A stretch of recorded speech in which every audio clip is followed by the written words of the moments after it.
मुंबईतील दादरचं कबूतरखाना प्रकरण गेल्या अनेक दिवसांपासून धुमसतंय। वैद्यकीय कारण आणि धार्मिक भावना यात अडकलेलं हे प्रकरण आता वादग्रस्त वळण घेत असतानाच अखेर मनसेचे अध्यक्ष राज ठाकरे यांनी यावर आपली रोखठोक भूमिका मांडत महायुती सरकार आणि संबंधित मंत्री महोदयांना चांगलंच झापलंय। या प्रकरणी राज यांनी पहिल्यांदाच दिलेली ही भूमिका सध्या मोठा चर्चेचा विषय ठरतेय। नेमकं राज ठाकरे आज या प्रकरणी काय म्हणाले ते सविस्तरपणे या व्हिडिओच्या माध्यमातून जाणून घेऊया। नमस्कार, मी गौरी आणि तुम्ही पाहत आहात प्राइम टाइम महाराष्ट्र।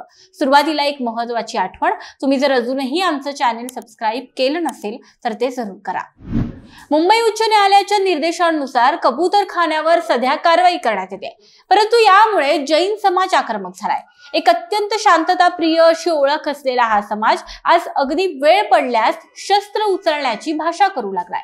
हे प्रकरण रोज नवी नवी वळण घेत असताना आता अखेर पहिल्यांदाच मनसे प्रमुख राज ठाकरे यांनी यावर आपली प्रतिक्रिया दिलेली आहे। कबूतरखान्याबाबत उच्च न्यायालयाच्या निर्णयाप्रमाणे सगळ्यांना वागावं लागेल। जैन मुनींना देखील हे समजलं पाहिजे। कबुतरांमुळे काय काय रोग होतात तेही समजलं पाहिजे। कबुतरांना खायला घालू नये असा न्यायालयाचा आदेश आहे, त्यामुळे जे कोणी कबुतरांना खायला घालतील त्यांच्यावर पोलिसांनी कारवाई करावी असं राज ठाकरे म्हणाले। काही गोष्टींचा विचार करणं खूप गरजेचं आहे। जेव्हा जैन लोकांकडून दादरच्या कबूतरखान्याजवळ आंदोलन झालं तेव्हाच त्यांच्यावर कारवाई झाली पाहिजे होती असं सुद्धा राज ठाकरे म्हणाले।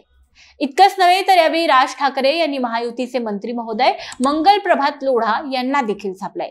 लोढा भिडासारखी माणसं सारखी मध्ये मध्ये येत आहेत।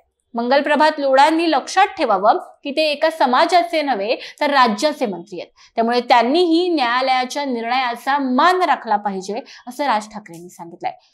तुम्हाला माहिती असेल तर राज ठाकरे यांचं निवासस्थान हे दादर परिसरातच आहे। कबूतरखाना येथून थोड्याच अंतरावर राज ठाकरे राहतात, परंतु अनेक दिवसांपासून पेटलेल्या या वादामध्ये आतापर्यंत तरी राज ठाकरेंनी कुठलीही भूमिका व्यक्त केलेली नव्हती।